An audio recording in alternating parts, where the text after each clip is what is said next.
아멘. 오늘 설교 제목 여호수아와 함께 하시니 여호수아와 함께 하시니라는 제목으로 말씀을 증거하겠습니다. 오늘 본문은 이제 이스라엘 백성들이 여리고 지역 여리고성을 함락하고 그 직후 이행된 내용들을 담고 있습니다. 결과적으로 여리고 전투 직후의 상황들 보여주고 있다 이해되어집니다. 주님의 명령과 은혜로 여리고성을 무너뜨렸습니다. 함락하였습니다. 이후 이루어진 조치에 관해서 오늘 본문에서 확인하였다시피 여리고 지역을 함락하는 데 도움을 준 사람들을 처음 약속한 것처럼 살려주는 내용이 등장합니다. 여리고 지역을 함락하는 데 있어서 기여한 사람이 있습니다. 바로 기생 라합입니다. 여호수아 2장에서도 확인할 수 있는 바 여리고 지역을 정탐하러 온 정탐원 2명, 젊은이 2명을 자신의 집 지붕에 숨겨 주었습니다. 이후 기생 라합은 정탐원 젊은 2명에게 청합니다. 내가 너희 2명을 살려 주었으니 이스라엘은 반드시 우리 집안을 살려줄 거라고 약속하라. 선대하라. 우리들의 목숨을 건져달라 먼저 청합니다. 여호수아서 2장 12절에서 13절을 보면 그러므로 이제 청하노니 내가 너희를 선대하였은즉 너희도 내 아버지의 집을 선대하도록 여호와의 이름으로 내게 맹세하고 내게 증표를 내라. 그리고 나의 부모와 나의 남녀 형제와 그들에게 속한 모든 사람을 살려주어 우리 목숨을 죽음에서 건져내라는 약속을 기생 라합이 먼저 정탐꾼 2명에게 청합니다. 드디어 오늘 본문에서 여리고성 그 지역이 함락되었습니다. 본문 22절 보니까 여호수아가 그 땅을 정탐한 2사람에게 이르되 그 기생의 집에 들어가서 너희가 그 여인에게 맹세한 대로 그와 그에게 속한 모든 것을 이끌어내라 하매 이렇게 나옵니다. 성이 함락되고 여호수아가 정탐한 2젊은이에게 기생 라합과 약속한 것을 이행하라 그들을 빼내라 이렇게 여호수아가 명령합니다. 이어서 본문 23절 보니까 정탐한 젊은이 2명이 들어가서 라합과 그의 부모와 그의 형제와 그에게 속한 모든 것을 이끌어내고 또 그의 친척도 다 이끌어냄을 알 수 있습니다. 그래서 그들을 이스라엘 진영 밖에 둠으로써 자신들을 살려준 기생 라합과의 약속을 지켰습니다. 본문 24절을 보면 은금과 동철 기구는 따로 여호와의 곳간에 놔둔 후 여리고성을 불사릅니다. 24절 보니까 무리가 그 성과 그 가운데 있는 모든 것을 불로 사르고 은금과 동철 기구는 여호와의 집 곳간에 두었더라라면서 이렇게 이행하였습니다. 이후 기생 라합의 집안은 이스라엘 중에 거한다고 본문 25절은 말씀하고 있습니다. 본문 26절은 여리고성을 재건하고자 하는 자에게는 반드시 여호와의 저주가 임할 것이라고 여호수아는 말합니다. 26절 보니까 여호수아가 그때 맹세하게 하여 이르되 누구든지 일어나서 이 여리고성을 건축하는 자는 여호와 앞에서 저주를 받을 것이라. 그 기초를 쌓을 때에 그의 맏아들을 이를 것이요 그 문을 세울 때에 그의 막내 아들을 이르리라 하였더라. 그러면서 여호수아 성이 있는 그 지역을 아예 폐쇄하는 하나님을 만나게 됩니다. 이렇게 저주의 말이지만 주님의 말씀 그대로 선포한 여호수아에 대하여 오늘 본문 마지막 27절은 이렇게 설명하고 있습니다. 여호와께서 여호수아와 함께 하시니 여호수아의 소문이 그 온 땅에 퍼지니라. 그래서 하나님과 함께하는 여호수아의 소문이 퍼졌다라고 하면서 오늘 본문은 이렇게 마무리가 되어지고 있습니다. 본문은 간단합니다. 여리고성을 함락하고 여리고성 함락 직전에 약속을 이행하고 또 여리고성을 함락하고 그 지역을 폐쇄하겠다는 하나님의 저주의 말씀을 여호수아가 선포합니다. 그렇게 하나님의 명령을 다 이행한 여호수아를 하나님은 그 소문이 내게 함으로 온 땅에 퍼지게 하였다. 그 소문이 온 땅에 퍼지게 하였다라는 것이 오늘 본문의 전부로 이해되어집니다. 오늘 본문을 통하여 세 가지 살펴보겠습니다. 첫째는 생명의 약속은 생명으로 지켜진다입니다. 기생 라합의 행동으로 정탐꾼 2명의 젊은 생명이 지켜졌습니다. 이후 기생 라합과 정탐꾼 2명과의 약속은 여호수아의 귀에 들어갔습니다. 여리고 성이 무너지고 여호수아는 본문 22절과 같이 정탐꾼으로 보내졌던 2명에게 기생 라합과의 약속을 지킬 것을 명령합니다. 여기서 여호수아의 행동을 통하여 믿는 자의 모습을 발견하게 됩니다. 생명의 약속을 생명으로 꼭 갚으려는 모습입니다. 우리가 언뜻 생각하기에 정탐꾼 2명의 역할이 그 정도로 중요한 것이었을까 생각할 수도 있겠습니다만, 중요한 것은 정탐꾼 역할에 비중 있는 무게가 못지않게 하나님의 명령에 따라 임무 수행 중 어려운 일이 생겼을 때 이들을 도와준 것은 곧 하나님께 하는 것이라 이해되어지는 바입니다. 생명을 건진 정탐꾼 젊은이 2명은 정탐 시기 동안 있었던 일을 여호수아에게 고하였습니다. 여호수아 2장 23절과 24절을 보니까 그 2사람이 돌이켜 산에서 내려와 강을 건너 눈의 아들 여호수아에게 나아가서 그들이 겪은 모든 일을 고하고 또 여호수아에게 이르되 진실로 여호와께서 그 본 땅을 우리 손에 주셨으므로 그 땅의 모든 주민이 우리 앞에서 간담이 녹더이다 하더라 라고 정탐꾼 2명은 분명히 여호수아에게 정탐 후 보고를 다 드렸습니다. 자신들의 생명을 기생 라합을 통하여 살려준 하나님을 생각하며 정탐한 결과 정탐꾼들이 가진 확신은 앞서 살핀 여호수아 2장 24절 중반절과 같이 여호와께서 이 여리고 땅을 이스라엘 백성들에게 주었다는 확신이었습니다. 그렇다면 이 정탐꾼들이 가진 확신의 배경에는 어떤 것이 있었을까? 바로 기생 라합의 말도 한몫했다 이해되어집니다.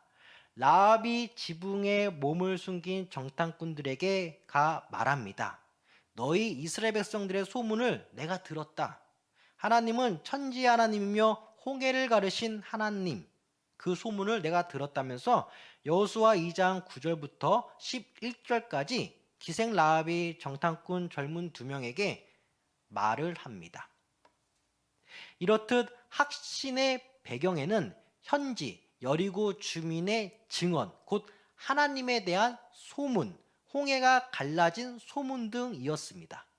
이처럼 믿는 자들은 주님을 섬기면서 주의 일을 할 때 확신에 차 일해야 합니다. 어떻게 확신에 찰까? 바로 하나님을 알아보는 자의 말도 우리의 확신 가운데 한몫한다 이해되어집니다. 생명에 관한 진리 운동이기에 더욱더 확신에 차야 합니다.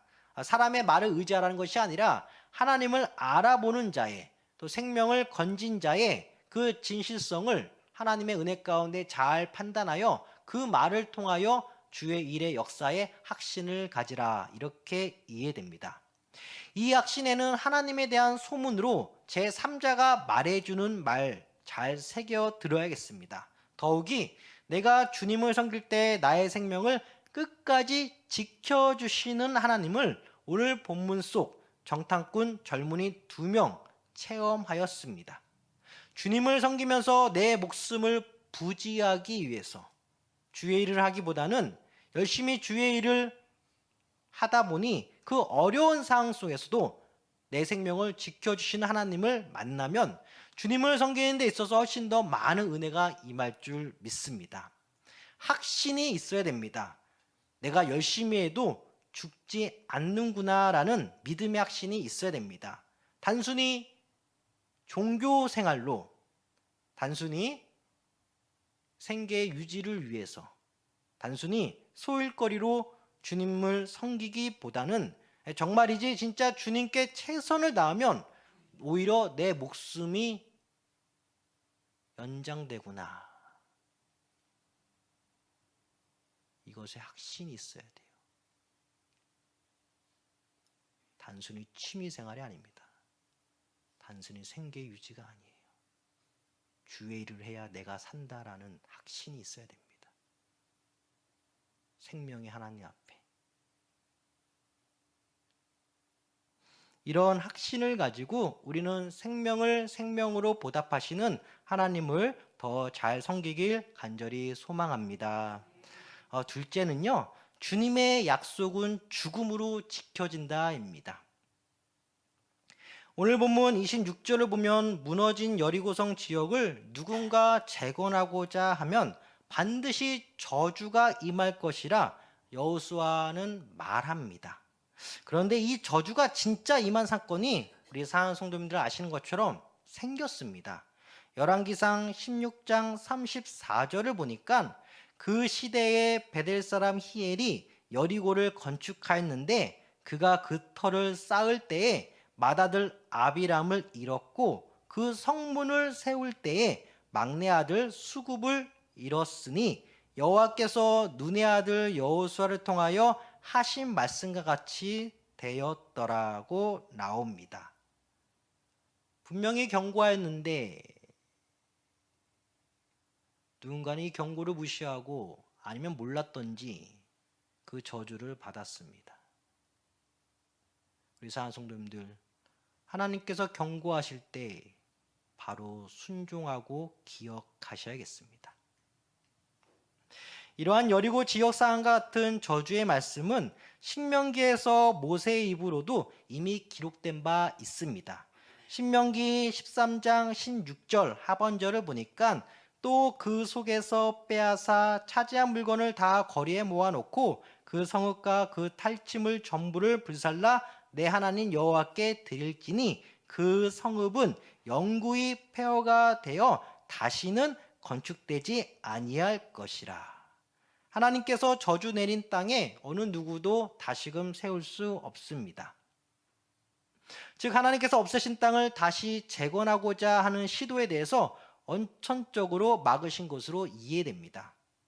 이는 비록 시간이 흘렀겠지만 그 저주받은 지역이 다시 재건이 되면 그 지역의 역사에 대하여 탐구하게 되고 탐구하다 보면 하나님 입장에서 그 지역에서 벌어진 악한 행동들이 다시 기억되고 살아날 가능성이 있기에 이러한 무서운 말씀이 기록되지 않았나 생각되어집니다. 또한 이런 무서운 말씀을 우리가 너무 무섭게 혹은 터부시하기보다는 살아계신 주님의 말씀으로 담대히 받아들여야겠습니다. 최초의 인류 아담과 하와에게 선악과라는 신과 인간의 경계선 혹은 주님을 생각하게끔 하는 일종의 안전장치로 이러한 말씀들을 받아들인다면 우리 신앙에 정말 유익할 것입니다.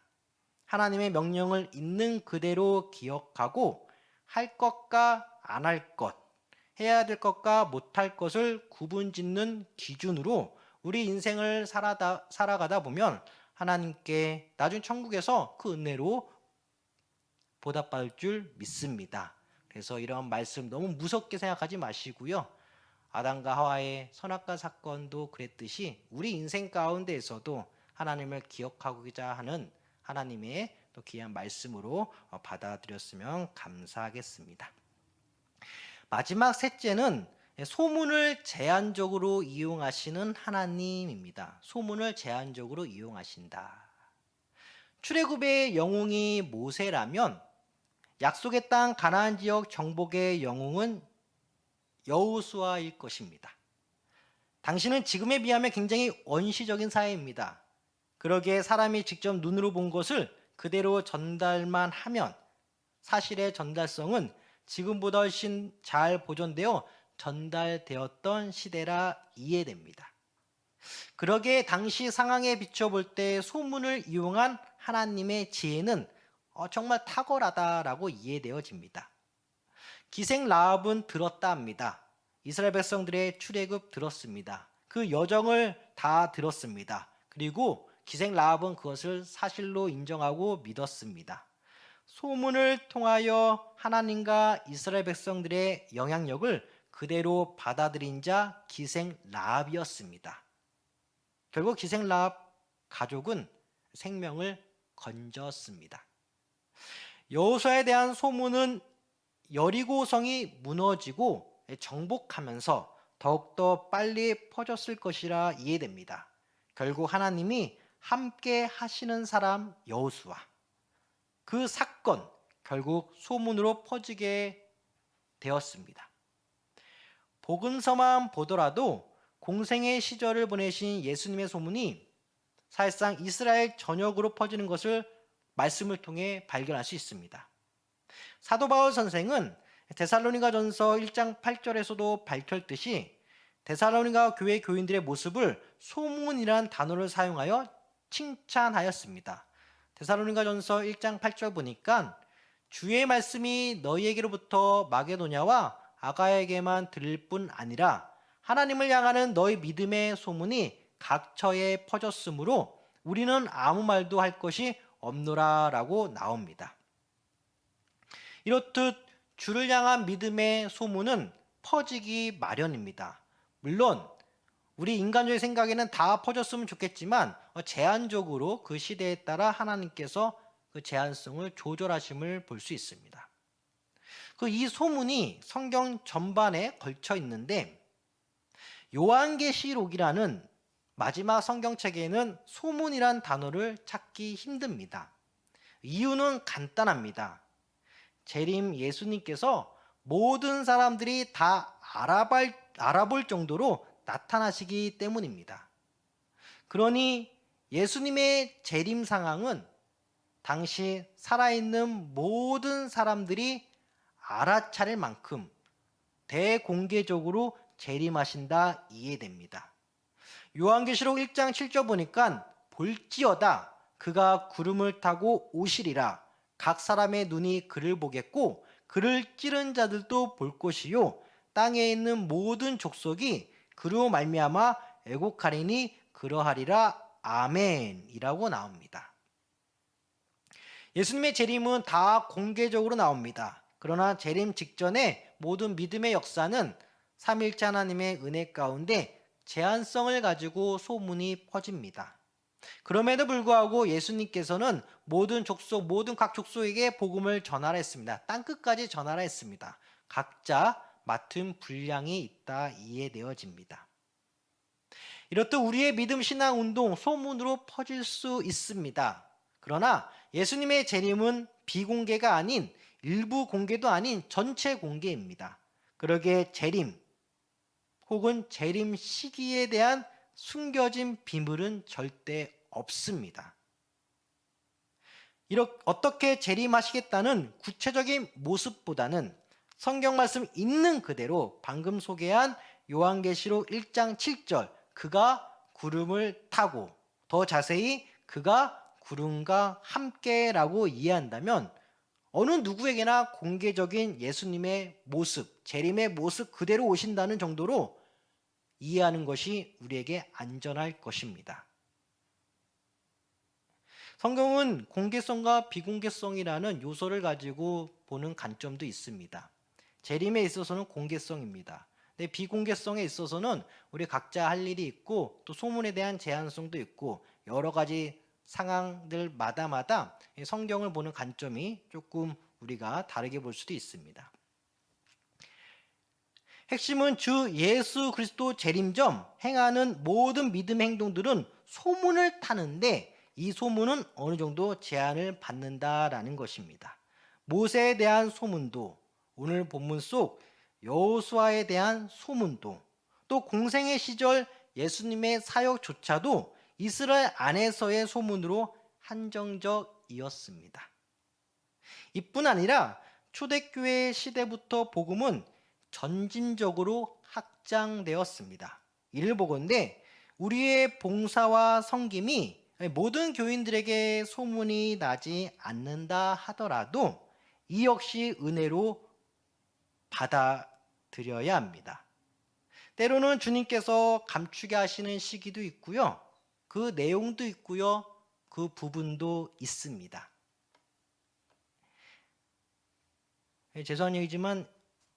우리 교회 방침에 따라 이제 예경사 후 떡을 섬기는 건 역시 마찬가지입니다.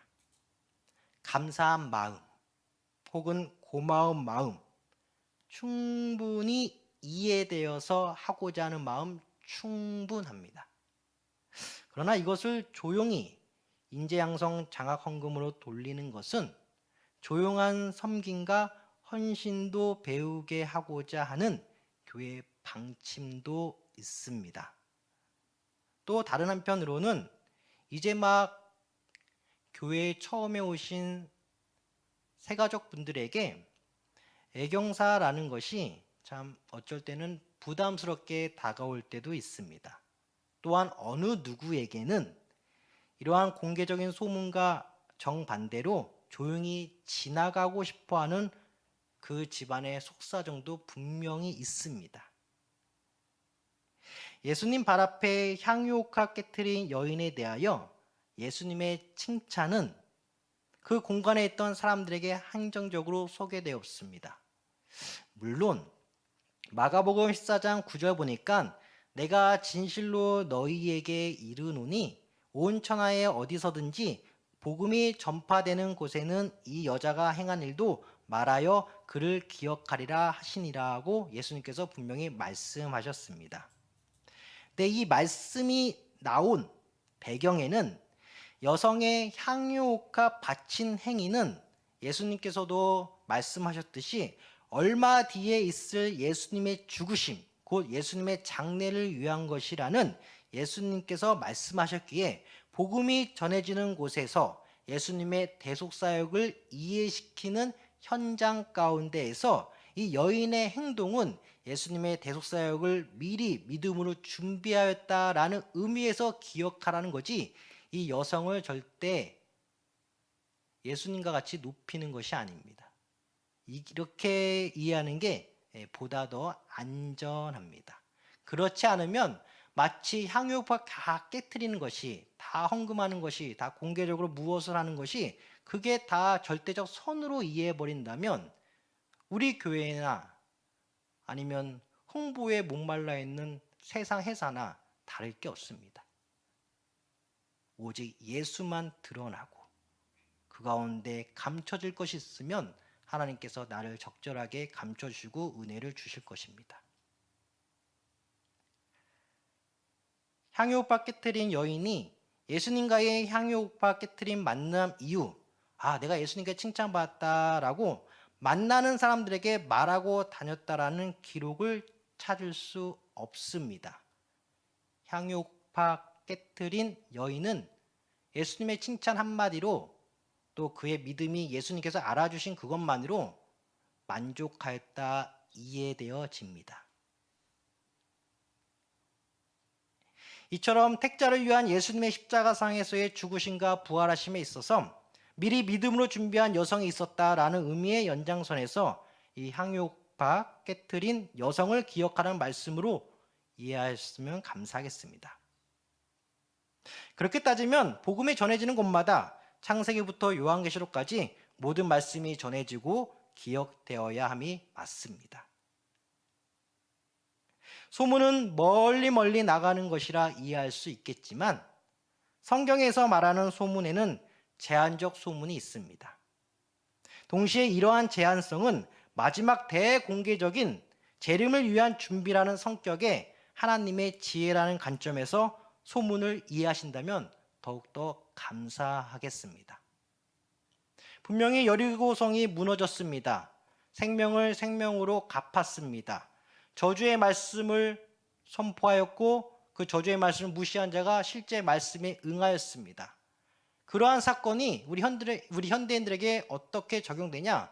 바로 공간의 제한성과 소문의 제한성과 사건의 제한성, 우리 역시 우리가 할 수 있는 제한성이 있다라는 것입니다. 동시에 예수님의 마지막 재림은 대공개적입니다. 제한적이지 않습니다. 믿는 자든 안 믿는 자든 그 당시 살아있을 사람들에게 다 공개적으로 보이는 예수님의 재림입니다. 오늘 보면 마지막 구절 27절에는 분명히 주님과 함께한다는 여호수아에 대한 소문이 퍼졌다라고 하면서 오늘 본문 마무리되었습니다. 그런데요, 그 다음 6장, 여호수아 7장을 보니 아간의 번제를 드러내시는 하나님을 만나보게 됩니다. 오늘 본문은 나름대로 여호수아 입장에서는 해피엔딩입니다. 하나님과 함께 하시는 나 여호수아의 이름이 온 땅에 퍼졌대. 근데 그 다음 7장에서는 아간의 범죄가 드러나며 이스라엘 백성 가운데 하나님께서 죄를 찾으시는 그 하나님을 만나게 됩니다. 보편적으로 신학적으로 여호수아 6장과 7장의 연결성은 시간적 순서라고 우리는 지금까지 이해하고 있습니다. 소문이 나는 것 좋습니다. 중요한 것은 자기 마음 혹은 자기 집안 단속을 더 잘하는 것 역시 소문나는 것 못지않게 중요할 때가 있음을 알아야겠습니다. 우리의 모든 봉사 섬김이 다 퍼진다고, 다 알려진다고 좋은 게 아닙니다. 하나님의 제한성과 공개성, 본문 6장에서 7장으로 넘어가는 그 사건의 연결성, 하나님은 삼일체 하나님 홀로 영광 받으시길 원하시지 우리의 어떤 그것으로 하나님께서 인정하시고 감사했지만 그것 때문에 모든 이들에게 불편한 오해를 살 이유는 없다 이해되어집니다. 소문은 제한적일지라도 주님의 생명복음을 더 잘 전파하여 주님께서 나를 기억하시고 우리의 가정이 살고 우리 교회가 사는 귀한 은혜의 통로 다 되시기를 간절히 소망합니다. 기도하겠습니다.